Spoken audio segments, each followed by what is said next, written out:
Who do you hang out with? Why? Do you know your neighbours? Yes, those neighbours. Or do you actively avoid them?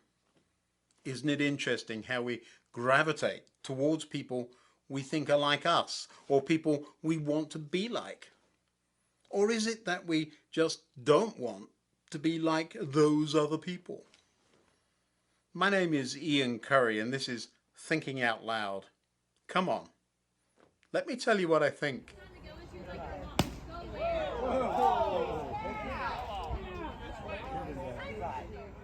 Have you ever noticed how we stick together in groups? Sometimes when I'm flying, I notice a group of people traveling together and I try to work out what they all have in common. Sometimes it's obvious, but not always. Have you ever seen a group hanging out together and wondered, what keeps them together? I'm one of those people who, if I can't work it out, I'll ask. But instead of asking it totally directly, I might say something like, I notice you're traveling together. Give me a clue so I can have a guess why. And I often get the funniest of clues and I'll play along until I satisfy my curiosity. Oh, so you're all heading to London? Well, yes, I gathered that part. That's where this plane is headed. A football game. Oh, you see? If it had been proper football or soccer, they would have said match, not game. So it must be that one game this year being played in England to get the Brits interested in American football. Quite an expensive outing then. Or it might be a wedding, or perhaps a family reunion. You'd be surprised how many big groups travel together. Some of the groups have known each other for years and are really excited to have extra time together. Others, not so much. Watching my son play softball the other day, I noticed the team supporters were sitting in two different seat blocks. Now, at this game, everyone knows each other. The teams are made up depending on who shows up that day, and everyone has a lovely time. But still, the team supporters sit together to support their team. Fun. Personally, I have a tendency to sit in the wrong place because I see a friend I've made and want to sit with them, or I've noticed a quiet, shady corner. But that's just me. I get into all sorts of trouble for doing things like that. Dad, you're supposed to be supporting my team. From my perspective, I'm just there enjoying the game, hanging out with my friend or enjoying a quiet sit and hoping my son gets a home run to talk about in the car on the way home.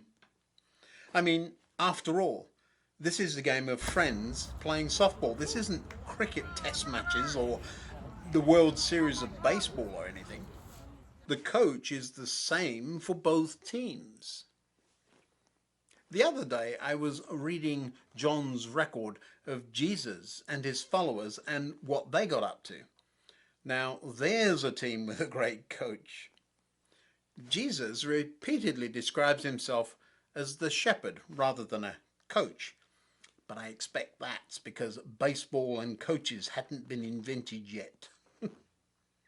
A good coach will do anything for his team. I am the good shepherd. The good shepherd sacrifices his life for the sheep. Yep, that sounds about right. The narrative there goes on to make several parallels between the way a shepherd looks after his sheep and how the sheep and the shepherd know each other, and before going on to imply that the sheep get comfortable with the shepherd and the other sheep and know who is on their team. The gatekeeper opens the gate for him, and the sheep recognize his voice and come to him. He calls his own sheep by name and leads them out. After he has gathered his own flock, he walks ahead of them, and they follow him because they know his voice. Proud as punch, the team follow the instructions of their coach. He's our coach. He leads our team, and we are the greatest. The team don't take notice of other coaches or people who yell things from the bleachers. And yes, that's a real thing too, isn't it? Just enjoy the game, people. Come on. Parents can be so weird sometimes, can't they? Reading what John has to say again, I noticed a couple of things I don't think I'd really caught before. Right at the start is an interesting comment. I tell you the truth, anyone who sneaks over the wall of the sheepfold rather than going through the gate must surely be a thief and a robber. I was still thinking about the baseball parallel and imagined someone sneaking into the team's dugout. What would they be trying to rob from there? There's nothing of any value in a dugout. A few bats and perhaps snacks and a couple of hats maybe, but nothing else. Of course, Jesus was talking about things of true value, his players. After Jesus reiterates his intention to protect the sheep, so I sacrifice my life for the sheep, he drops the surprise comment in there, I have other sheep too. They are not in this sheepfold. I can imagine if the players were listening carefully, their ears pricking up. What did he just say? I have other players too that are not in this dugout. Really? That's not good. Is my place on the team in doubt? Who are these others? How come they are eligible for a place on our team? But that's not what's going through my son's team's mind at all. This is special needs softball. Anyone can play. And if extra players show up, the team just gets bigger. That's part of why I smile when I'm accused of sitting in the wrong stand, because while scoring runs is important, nobody remembers who won the last game, or for that matter, who was playing on which team. These players all have the same coach. They celebrate the achievements of their friends without worrying about who's winning. The reason it's fun to watch is because it really isn't about winning or losing. It's much more about having a good time and seeing who can hit the ball the furthest. I love how when one of the players falls over and scrapes their knee or something, both teams come running out to make sure they're okay.